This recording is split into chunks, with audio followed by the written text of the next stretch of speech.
قرآن مجید نے خمر کہا ہے شراب کو. خمر کا معنی ہے جو چیز ڈھانپ لیتی ہے, اوڑی جاتی ہے. تو شراب کو خمر کیوں کہا گیا؟ اس لیے کہ یہ عقل کو ڈھانپ لیتی ہے. انسان کے پاس ایمان کے بعد جو سب سے قیمتی چیز ہوتی ہے وہ عقل ہوتی ہے. تو شراب, نشہ, یہ عقل کو معاف کرتا ہے. جس قوم کے اندر نشہ عام ہو جائے یا جس قوم کے دشمن اس قوم میں نشہ عام کرنے میں کامیاب ہو جائے, یوں سمجھ لو کہ اس نے ان کی عقلوں کو معاف کر دیا. ان کے مزاج, ان کی عقلیں, ان کا شعور چھین لیا گیا جو نشے کے عادی ہو گئے. اور ہمارے ہاں تو اب دلیلیں بڑی دی جاتی ہیں. لوگ پوچھتے ہیں, کہتے ہیں شراب کا ذکر قرآن پاک میں آیا, چرس کا نہیں آیا, فیم کا نہیں آیا. دلیلیں ہیں نا جناب. تو ہم تو شراب نہیں پیتے معاذ اللہ, ہم تو دوسرے نشے کرتے ہیں, تو اس کا تو خمر تو شراب کو کہتے ہیں. تو سن لو, میرے نبی پاک صلی اللہ علیہ وسلم نے فرمایا ہر نشہ لانے والی چیز خمر ہے, شراب ہے. ہر نشہ لانے والی چیز وہ شراب ہے, اور شراب حرام ہے. یہ حضور نے وضاحت کر دی. یہ بات جب میں کرتا ہوں تو میرے دل کو بڑی تکلیف ہوتی ہے. 8 اکتوبر روزنامہ ایکسپریس نے اداریہ لکھا, خبر نہیں اداریہ, یعنی قومی سطح پر ایک اخبار نے ایک تجزیہ دیا. انہوں نے کہا کہ پاکستان میں 70 لاکھ لوگ نشہ کرتے ہیں. یار 70-100 بھی بڑے ہوتے ہیں. اور میں یہ بات کر رہا ہوں, آپ سن رہے ہیں, پنکھا چل رہا ہے. ہم کاش یہ بات بیان کرنے سے پہلے میں پلٹ کر ملت کی طرف نظر ڈالوں کہ یہ وہ پاکستان ہے جو کلمے کے نام پہ حاصل کیا گیا. اور بھائی 70 لاکھ پاکستانی, اور آپ کا قومی اخبار یہ کہتا ہے کہ ان نشہ کرنے والوں کی عمریں زیادہ تر پتہ کتنی ہے؟ 10 سال سے 40 سال.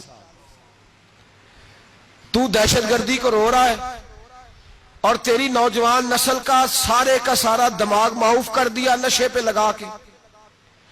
10 سال سے 40 سال کے لوگ نشہ کرتے ہیں. اور حد ہو گئی. انہوں نے لکھا ہے کہ اس میں بوڑھوں کی تعداد تھوڑی ہے, عورتیں اور بچے زیادہ شامل ہیں. 70 لاکھ پاکستانیوں کی رگوں میں انڈیل دیا گیا. تمہارے ملک کے قومی اخبار یہ کہتے ہیں کہ نشہ سب سے زیادہ یونیورسٹیوں میں ملتا ہے, کالجوں میں ملتا ہے, اور سرکاری اداروں میں ملتا ہے. یہاں تو تم قوم کو یہ کہہ کے خاموش ہو گئے کہ یہ مدرسے دہشت گردی کی پنیریاں ہیں. تو وہ قوم کا جوان جس کی ماں نے زیور بیچ کر اسے پڑھنے بھیجا تھا, اور گاؤں سے آ کر پڑھنے والے بھول گئے کہ کس کی ماں نے کتنا زیور بیچا تھا. جس کی ماں آدھی روٹی کھاتی تھی اچار کے ساتھ, اور اس نے بیٹا تمہیں دیا تھا کہ پنجاب یونیورسٹی میرے بیٹے کو کچھ بنا دے گی. تو بچہ 5 سال کے بعد ماں کو ملا ہے تو نشئی بنا ہوا. کوئی والی وارث نہیں ان باتوں کا. پوری دنیا, اقوام متحدہ بولتا ہے, امریکہ بولتا ہے تو کہتا ہے دہشت گردی کی لپیٹ میں ہے دنیا. سنو, پوری دنیا میں قتل, ڈاکہ, لوٹ مار, زبردستی قتل سے اگر پوری دنیا میں روز اوسطاً لوگ انتقال کرتے ہیں تو وہ 39 ہے, پورے 40 نہیں. اور نشے سے روزانہ 700 آدمی مرتا ہے. تو بڑا خطرہ تو نشہ ہے تمہارے لیے, ڈرگز ہے, وہ تم نے عام دیا ہوا ہے. میرا کلیجہ پھٹتا ہے جب میں یہ بات کرتا ہوں کہ اسلامی ملکوں کی ایئر لائنوں میں بھی شراب دی جاتی ہے. میں جمعے کے خطبے میں قرآن پاک آگے رکھ کے ممبر پر بیٹھ کر کس منہ سے یہ بات کروں کہ اسلامی ممالک نے جو جہاز چلائے ہیں ان کے اندر بھی شراب دی جاتی ہے.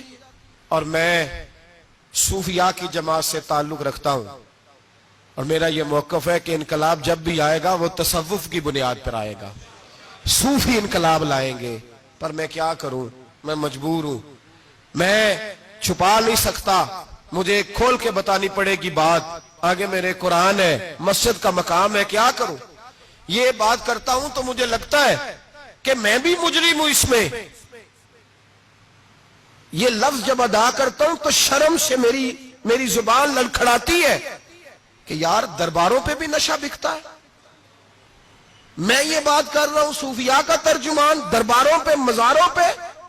اور سجادہ نشینوں تمہیں زمین نگل جائے, آسمان تمہیں لے اڑے, تم پر قہر نازل ہو, تم نے باپ دفن کر کے تو وہاں نشے کا اڈا بنا لیا ہے, ماؤں سے بیٹے چھیننے لگے ہو, عورتوں کے سروں سے کپڑے چھیننے لگے ہو, سہاگ مارنے لگے ہو, بیٹیاں اور بیٹے یتیم کرنے لگے ہو.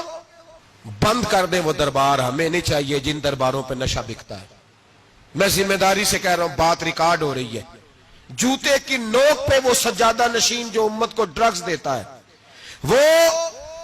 وہ سجادہ نشین کا ڈیرا نہیں, وہ گند کا اڈا ہے. وہاں سے فیض نہیں مل رہا, امت کی تباہی ہو رہی ہے. بتا دو, پھیلا دو, اس کو اعتراض کرنا کرو. میرے رسول پاک سید عالم صلی اللہ تعالی علیہ وسلم کا دین ضروری ہے, کسی پیر کی سجادگی ضروری, بولیے سجادگی ضروری. بڑی ذمہ داری سے کہہ رہا ہوں اور نمائندگی کر رہا ہوں اپنی جماعت کی. نہ ہمارے بزرگوں نے کل اس کی حمایت کی تھی, نہ آج کرتے ہیں, نہ قیامت تک کریں گے. بند کر دیں وہ دربار اور مزار.